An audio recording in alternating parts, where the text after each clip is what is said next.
दोस्तों आज का पहला क्वेश्चन इंपॉर्टेंट है क्योंकि एक अंतर्राष्ट्रीय स्तर का प्रतियोगिता महिला एशियंस चैंपियंस ट्रॉफी बिहार में होने जा रहा है और ये इंपॉर्टेंट क्वेश्चन है, इसलिए इस क्वेश्चन के नोट्स पहले शेयर किए जा रहे हैं। बाद में इस क्वेश्चन पर हम लोग चर्चा करेंगे। तो दोस्तों इस क्वेश्चन के नोट्स पहले शेयर किए जा चुके हैं और ये क्वेश्चन इंपॉर्टेंट है। बिहार में एक अंतर्राष्ट्रीय लेवल का प्रतियोगिता होने जा रहा है। तो आज का जो पहला क्वेश्चन है, जैसे कि हम सभी जानते हैं, 11 नवंबर से राजगीर में, तो कहाँ हो रहा है? राजगीर में, राजधानी पटना में नहीं, राजगीर में शुरू हो रहे महिला एशियन चैंपियंस ट्रॉफी। महिला एशियन चैंपियंस ट्रॉफी का शुभारंभ शुभंकर क्या है? शुभंकर क्या है या शुभंकर का नाम क्या है? तो शुभंकर का नाम है या शुभंकर है गुड़िया। तो मुख्यमंत्री नीतीश कुमार ने राजगीर में 11 नवंबर से आयोजित होने जा रहे महिला एशियन चैंपियंस ट्रॉफी के लोगो डिजाइन और शुभंकर का अनावरण किया। तो अनावरण किसने किया?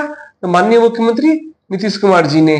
तो ये है इस प्रतियोगिता की शुभंकर गुड़िया बिहार की राजपक्षी गौरैया से प्रेरित है। तो गुड़िया जो है किससे प्रेरित है? बिहार की राजपक्षी गौरैया से प्रेरित है। तो एक क्वेश्चन ये भी बन जाता है कि बिहार का राजपक्षी कौन है? तो गौरैया राजपक्षी है। तो है आगे बात कर रहे थे। गुड़िया के हाथ में हॉकी स्टिक है, वह दस्ताना पहने हुए है और बचाव की मुद्रा में सतर्क है।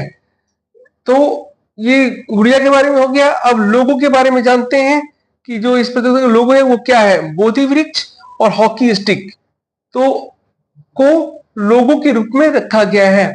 तो इसमें क्या इंपॉर्टेंट है? ये प्रतियोगिता 11 नवंबर से कहाँ खेली जाएगी? राजगीर में खेली जाएगी। इसके लोगो और शुभंकर का अनावरण किसने किया? तो माननीय मुख्यमंत्री नीतीश कुमार ने किया। अब इसका शुभंकर क्या है? तो गुड़िया किससे प्रेरित है? तो बिहार के राजपक्षी गौरैया से। और लोगो क्या है इस प्रतियोगिता का? तो बोधि वृक्ष और हॉकी स्टिक है। आगे बात कर लेते हैं। इस प्रतियोगिता में भारत, चीन, जापान, दक्षिण कोरिया, मलेशिया और थाईलैंड की महिला टीमें हिस्सा लेंगी। तो 6 टीमें हिस्सा लेंगी। तो कौन कौन टीमें हिस्सा लेंगी? तो भारत, चीन, जापान, दक्षिण कोरिया, मलेशिया और थाईलैंड। इसमें श्रीलंका, पाकिस्तान आदि टीमें हिस्सा नहीं ले रही हैं। कार्यक्रम के दौरान भारतीय महिला हॉकी टीम की कप्तान सलीमा टेटे और उप कप्तान नवजीत कौर ने मुख्यमंत्री को प्रतीक चिन्ह भेंट किया। तो एक क्वेश्चन इससे बन जाता है कि भारतीय महिला हॉकी टीम की कप्तान कौन है? भारतीय महिला टीम की उप कप्तान कौन है? तो इसमें एक क्वेश्चन से ही बहुत सारे क्वेश्चन बन गए और सभी क्वेश्चन इंपॉर्टेंट है कि लोगो क्या है, शुभंकर क्या है, ये प्रतियोगिता कहाँ आयोजित की जा रही है, कब से आयोजित की जा रही है, लोगों का अनावरण किसने किया या शुभंकर का अनावरण किसने किया, इसके बाद टीमें भाग ले रही हैं, कितनी टीमें भाग ले रही हैं, कौन कौन टीमें भाग ले रही हैं, कौन सी टीमें भाग नहीं ले रही हैं। जो महत्वपूर्ण टीमें हैं जैसे पाकिस्तान है, श्रीलंका है, और इसके अलावा भारतीय टीम की कप्तान कौन है और उप कप्तान कौन है।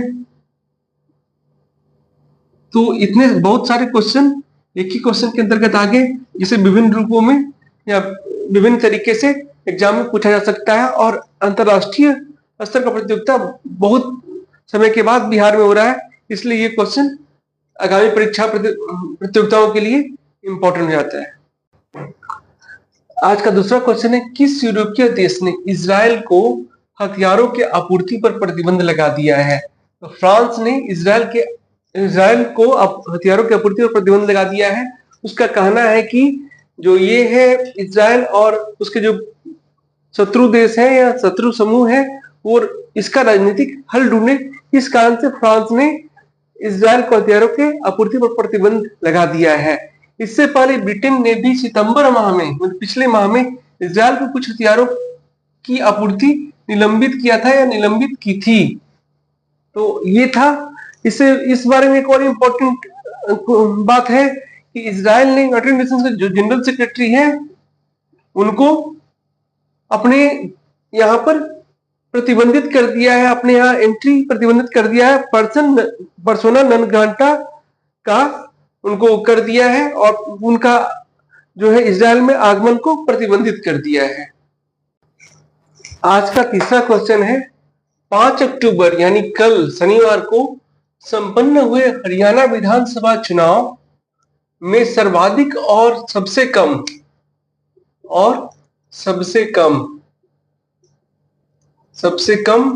मतदान कहाँ हुए? सर्वाधिक मतदान हुआ नूंह में और सबसे कम मतदान हुआ गुरुग्राम में। तो यहाँ लगभग 68%, यहाँ लगभग 49 से कुछ अधिक मतदान हुआ, 50 से कम। लेकिन मतदान कितना परसेंट हुआ, एग्जैक्ट डाटा क्योंकि फिर बदल हो सकता है इसलिए नहीं बता रहा हूं। तो इस बारे में जान लेते हैं। हरियाणा विधानसभा के 90 सीटों पर एकमात्र चरण का चुनाव 5 अक्टूबर 2024 को संपन्न हो गया। इसका परिणाम 8 अक्टूबर को घोषित किया जाएगा और इससे पहले जम्मू कश्मीर का भी चुनाव संपन्न हुआ है। वहां के भी 90 विधानसभा सीटों का चुनाव संपन्न हुआ है और उसका परिणाम भी 8 अक्टूबर घोषित किया जाएगा। लेकिन दोनों में अंतर क्या है? हरियाणा विधानसभा का चुनाव 90 सीटों पर, जम्मू कश्मीर का भी 90 सीटों पर, और दोनों के परिणाम 8 अक्टूबर घोषित किए जाएंगे। लेकिन हरियाणा विधानसभा का चुनाव एक ही बार में हुआ, एक ही चरण में हुआ। जम्मू कश्मीर का चुनाव जो हुआ 3 चरण में हुआ। और हरियाणा विधानसभा के चुनाव के पहले हो गया।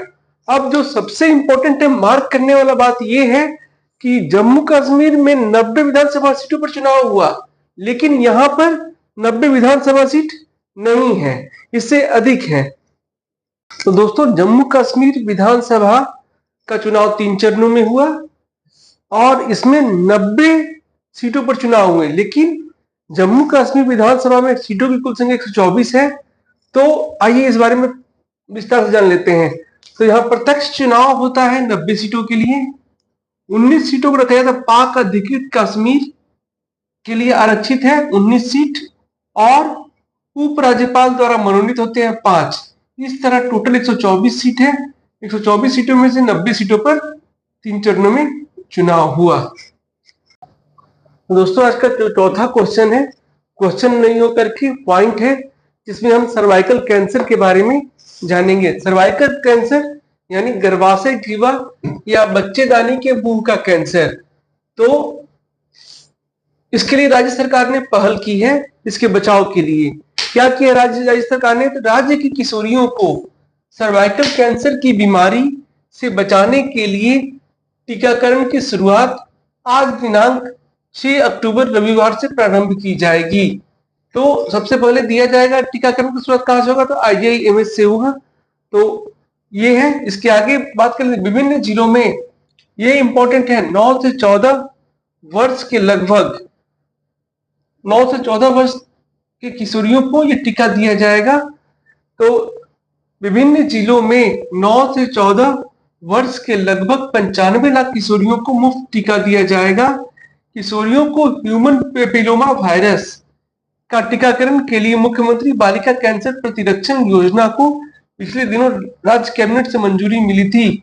वैक्सीन की 2 खुराक 6 माह पर दिया जाएगा।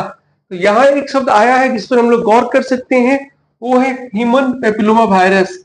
और जो है अधिकांश जो कैंसर होता है, कैंसर क्या होता है कि अनियंत्रित सेल डिवीजन होता है। सेल अनियंत्रित रूप से डिवीजन करता है और बढ़ता है, तो उसको वो बाद में कैंसर का रूप ले लेता है। और जिस जगह से वो कैंसर शुरू होता है या अनियंत्रित सेल डिवीजन शुरू होता है, उस जगह को या शरीर के उस अंग को के नाम पर ही उस कैंसर का नाम होता है। तो जैसे सर्वाइकल से शुरू होता है तो वो सर्वाइकल कैंसर, या और जगह से शुरू होता है तो उस जगह का नाम ले लिया जाता है। तो जो सर्वाइकल कैंसर जो होता है वो मुख्यतः ह्यूमन पेपिलोमा वायरस के संक्रमण से ही होता है। और ह्यूमन पेपिलोमा वायरस जो है HPV, वो लगभग 100 तरह के होते हैं। तो ये इनमें से लगभग 14 जो होते हैं वो कैंसर के कारक होते हैं, कार्सिनोजेनिक होते हैं। तो ये हो गया ह्यूमन पेपिलोमा वायरस, जिसका टीका दिया जाएगा 9 से 14 वर्ष तक के किशोरियों को बिहार में। तो ये है। इसके बाद है कि वर्ल्ड में जो भी है सर्वाइकल कैंसर के मरीज जितने भी हैं, महिलाएं हैं, उनमें से 1/5 या 20% इंडिया में है। और ह्यूमन ये सर्वाइकल कैंसर के बारे में कि वर्ल्ड में 40 से 60 वर्ष की जो महिलाएं होती हैं, वयस्क महिलाएं हैं, उनमें से 25% जो कैंसर होता है महिलाओं में, वो सर्वाइकल कैंसर होता है। और भारत में प्रतिवर्ष यह भयावह रूप से बढ़ रहा है और प्रतिवर्ष 4 लाख महिलाओं को ये कैंसर होता है। और 2019 के जो आंकड़े हैं हमारे पास, उसके अनुसार सर्वाइकल कैंसर के कारण भारत पे उस वर्ष 2019 में 45,000 महिलाओं की मृत्यु हुई थी। ऐसे में राज्य सरकार द्वारा किया गया यह पहल सराहनीय है, जिसमें 9 से 14 साल की बच्चियों को ह्यूमन पेपिलोमा वायरस या सर्वाइकल कैंसर का टीका दिया जाएगा, जो 6 माह में 2 खुराक लेने पर पूर्ण होगा।